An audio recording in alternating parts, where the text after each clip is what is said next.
Hey guys, this is Sam, and I run the YouTube channel Chalice and Chains.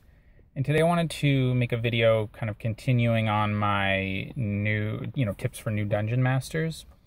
But I also, there's been a conversation going around in the Facebook groups about the social contract and what that means. So I think that that's an important thing to, kind of an important element to add to my video series. So I'm going to do that now.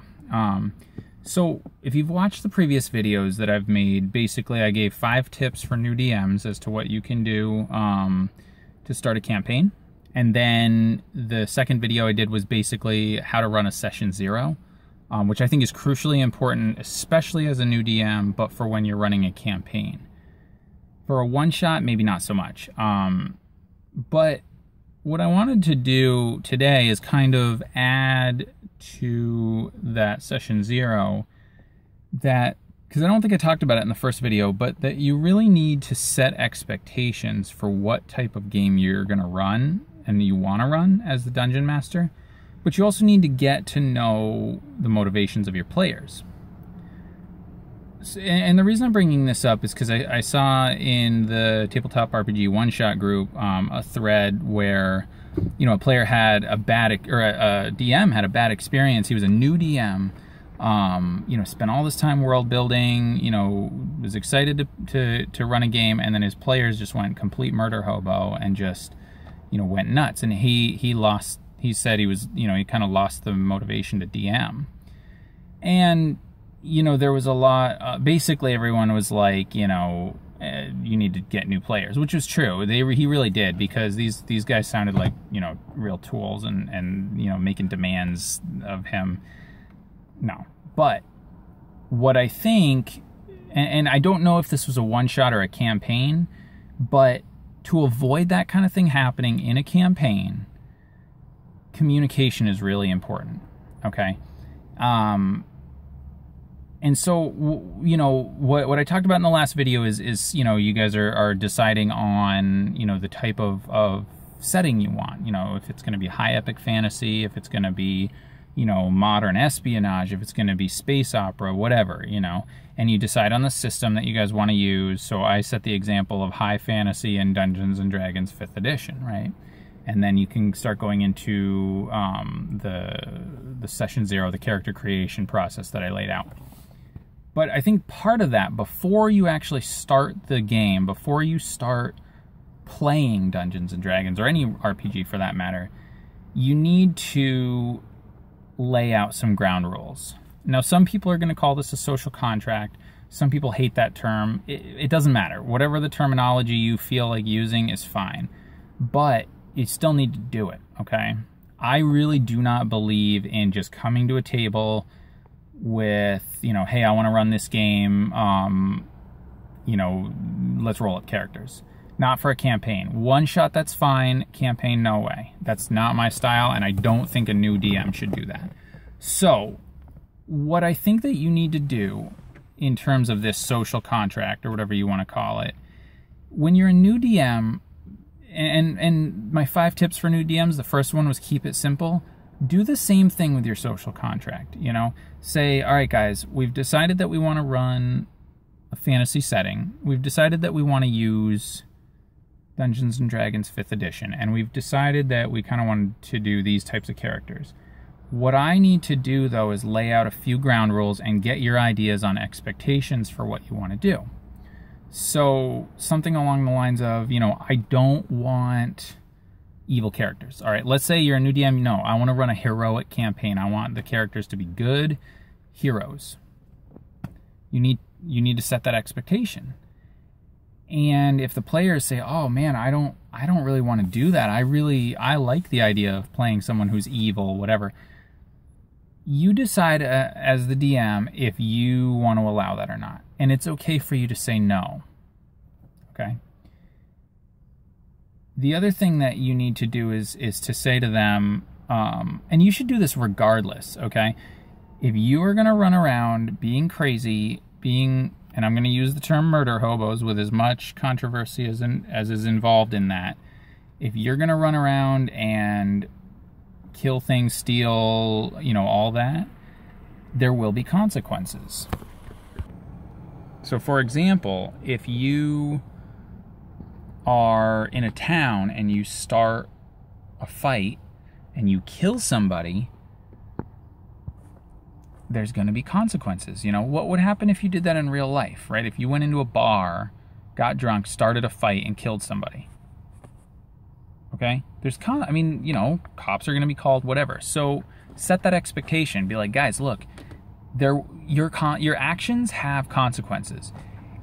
And I would say that in all regards, too. You know, let them know, hey, listen, just because you're given a quest to, you know, go into an underground dungeon, clear out all the monsters in there, and recover an item, doesn't mean that you're going to escape from that with no consequences, okay?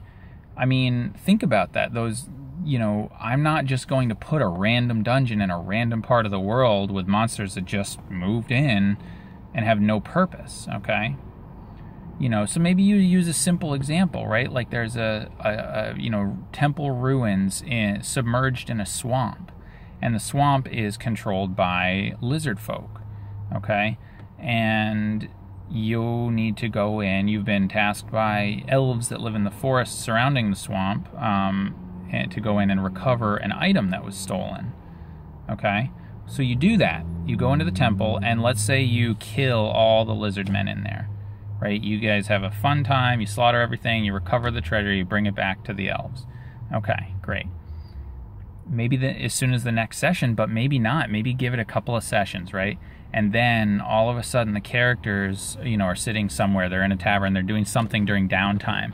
And this elf shows up all, you know, bloody and on the edge of death, and recognizes the PCs, goes up to them and says, you need to return to whatever the elven village is. They need your help. The lizard folk have launched an invasion. They're basically amassing on the town in revenge for what you guys did, and the elves need your help. Consequences, okay? So you need to set this expectation right from the beginning that you want to play a certain type of campaign, and you are going to have, you know, actions equals consequences.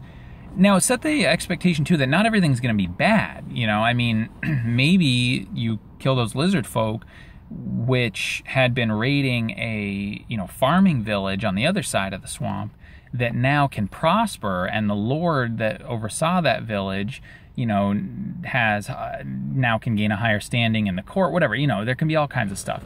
But the point is, keep it simple, at least to start. Just, you know, lay out a few basic ground rules, okay? Now, some of them you're gonna have to specify even if you think you shouldn't. Like, don't cheat at dice, okay? If I catch you cheating, something's gonna happen, right? And that's up to you as the DM, whether you want to say you're out, I don't tolerate that, whether you want to say your character is gonna pay for that, or whether you can, you know, whether you say something else or some other consequences, right?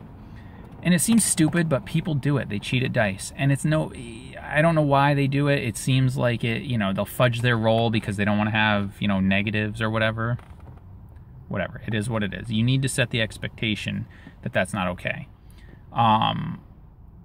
You know, and then if you have any particular things that you want to do, for example, if you need to, you know, if you're going to say, okay, I expect that one of you guys is going to be the chronicler for the adventure. And you don't have to be the chronicler every time, but I need you guys to keep track of what's going on. So you need to write down NPC names. You need to, you know, keep a general log of what we're doing in that adventure. Are you okay with that? Okay. The other thing I would say is really important is set the expectation for what type of involvement you expect from your players during downtime, okay? So I know for me as the dungeon master, I'm putting a lot of time and effort into this, okay? So you need to set some expectations. If your expectation is, I want to play with players that are going to be heavily involved in this game, apart from just the few hours that we spend at the table, you need to set that expectation right away so that the players know if they can commit to that or not.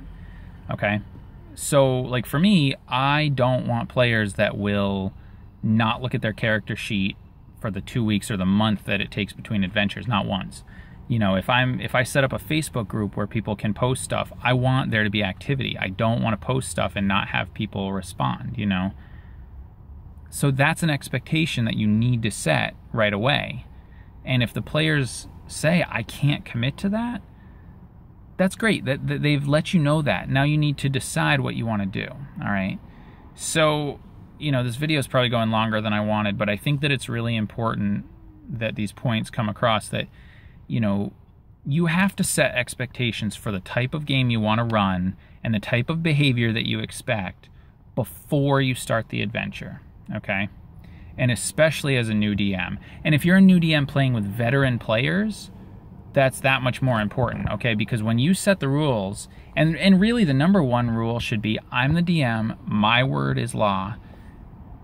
I will rule on things the way I believe is correct. What I want you to do is, if you tell me that it's not correct, that's fine. I will take that under advisement and I will make that ruling accordingly. Hey guys, I just moved out of my car. It was getting a little too hot sitting in there. So, you know, expectations. You need to set expectations right away. You know, what type of game you want, what type of involvement you want, and all that. If you do that, you're going to be able to all come together with the same set of ideas, the same set of expectations, and it should help avoid a lot of conflict. So what I want you guys to do is, anybody who's running a game, who's starting a campaign, especially if you're a newer DM, try these out. Let me know how they work. You know, share with the community, whether it's in Facebook, whether it's, you know, commenting on this video, whatever it might be. Let us know how it works. And if you have other ideas for what you should do for a social contract, or whatever term you want to use, let us know. If you think that this video was useful, was helpful, you know, give it a thumbs up, leave a comment in here. You know, if you're not a subscriber, go ahead and subscribe. You know, that lets me know that, you know, that I'm making content that's valuable. If it's not, if you think this was a waste of time, or you think, you know, you would have done it differently, let me know that too. I appreciate, you know, constructive feedback. So, you know, hopefully you guys have, you know, you've gained something of value from this video, and let me know how it goes. Happy gaming.